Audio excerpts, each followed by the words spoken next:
안녕하세요. 적은 돈을 크게 만들어 드리는 종잣돈 펀딩입니다. 오늘은 P2P 대출에 있어서 투자자별 투자 한도 금액을 알아보겠습니다.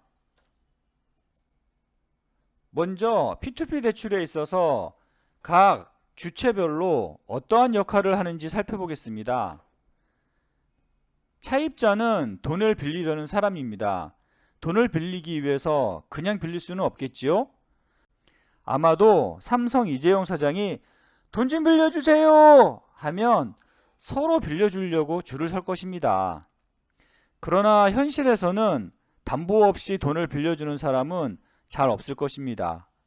돈을 빌리기 위해서는 우량한 신용을 제시하거나 가치 있는 담보물을 제시해야 할 것입니다. 가치가 있는 담보로 주식, 비상장 주식, 부동산, 부동산 PF, 전자어음, 카드 매출액, 결제 예정 금액 등 다양한 담보물이 있을 것입니다. 이러한 담보물을 맡기고 얼마 동안 대출받고 싶은지 대출 문의를 합니다. P2P 플랫폼 업체는 이런 담보물을 분석하고 심사하여 돈을 떼일 가능성이 없는 것을 상품화 시킬 것입니다.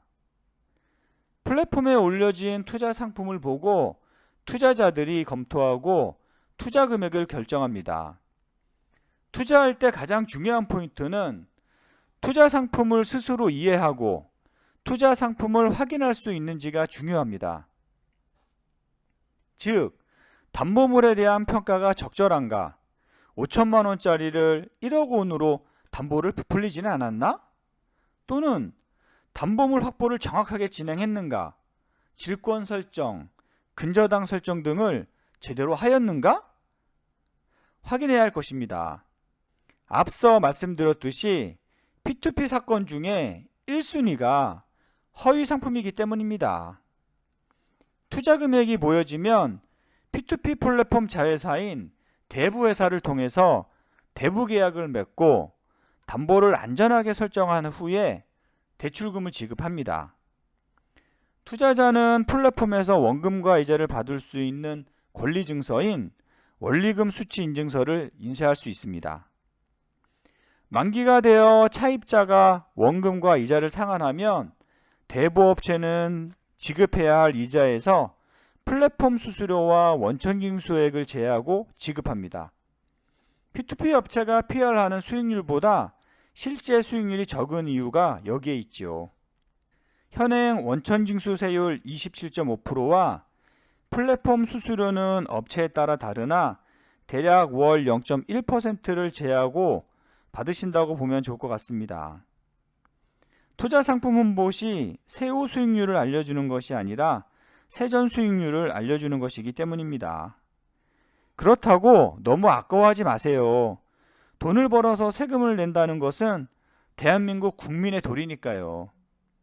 벌어서 내는 것은 얼마든지 하실 수 있잖아요. 투자자별 투자 한도를 살펴보겠습니다.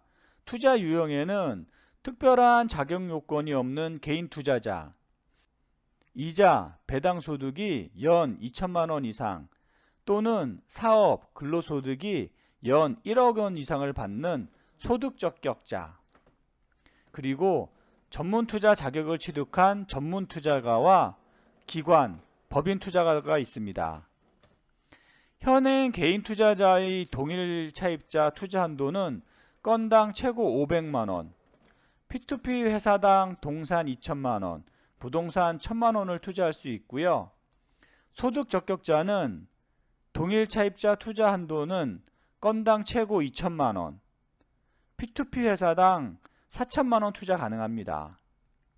전문 투자가 및 법인은 투자 제한이 없습니다.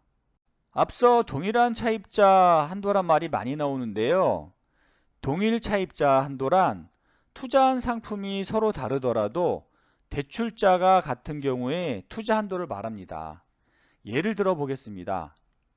표에서 보듯이 상품 1호, 2호는 다른 상품이지만 대출자는 홍길동으로 동일합니다. 이때 일반 투자자들은 이 두 건을 합쳐서 500만 원 이상을 투자하실 수가 없습니다. A의 경우 동일 차입자인 홍길동의 1호 상품에 200만원, 2호 상품에 300만원으로 총 500만원을 투자했습니다. 만약 홍길동이 추가로 대출을 받으려 한다면 A는 더 이상 투자할 수 없습니다. 다만 1호 상품이 만기가 3월 1일이기 때문에 만기가 지나면 200만원을 홍길동에게 더 투자할 수 있습니다. B는 어떨까요? B는 1호 상품에 500만원을 투자하여 1호 상품이 상환되기 전에는 홍길동에게 투자할 수 없습니다. C는 1호 상품에 150만원, 2호 상품에 250만원 등 총 400만원을 투자했기 때문에 홍길동이 추가로 대출을 신청하면 동대출 기간에 100만원을 투자할 수 있습니다. D는 2호 상품에 500만원을 투자했기 때문에 2호 상품이 만기가 되기 전에는 더 이상 투자할 수가 없게 되지요. 그렇다면 D는 홍길동에게 며칠부터 투자가 가능할까요? 예, 맞습니다. 2020년 8월 20일부터 가능합니다. 상한을 받고 나서요. 동일 차입자 투자 한도가 잘 이해되셨나요? 어려우시다고요? 너무 어려워하지는 마세요. P2P 플랫폼에서 동일 차입자 투자 한도를 시스템상으로 막아놓기 때문에 더 투자하려고 해도 투자 불가로 나올 것입니다. 앞서 말했듯이 현행 투자 한도에 대한 개정안 얘기가 계속 나오고 있는데요. 1차 개정안보다 2차 개정안에서 투자 한도를 많이 줄이는 것 같습니다.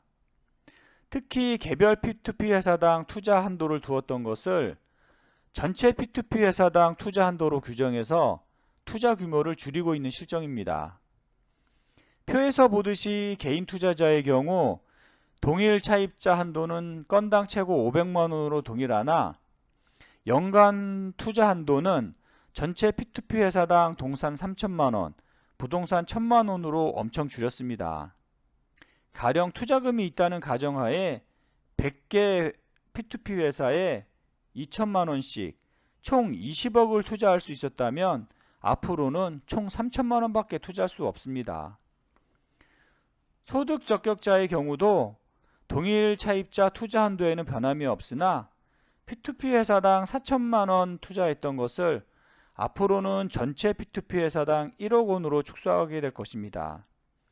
법인, 기관, 전문 투자가들은 투자 제한이 없었으나 온투법이 발효되면 한 상품당 40% 이내에 투자만 할 수 있을 것 같습니다. 수치로 보면 개인 총 투자 가능 금액이 20억 원에서 3천만 원으로 축소, 소득 적격자의 경우 40억 원에서 1억 원으로 축소된 것처럼 보입니다. 그러나 실제로 개인 투자가가 20억을 투자할 수 있을까요? 소득 적격자 또한 40억을 투자할 수 있을까요? 불가능할 것입니다. 그렇다고 하더라도 총 투자 가능 금액이 너무 적은 것은 사실입니다.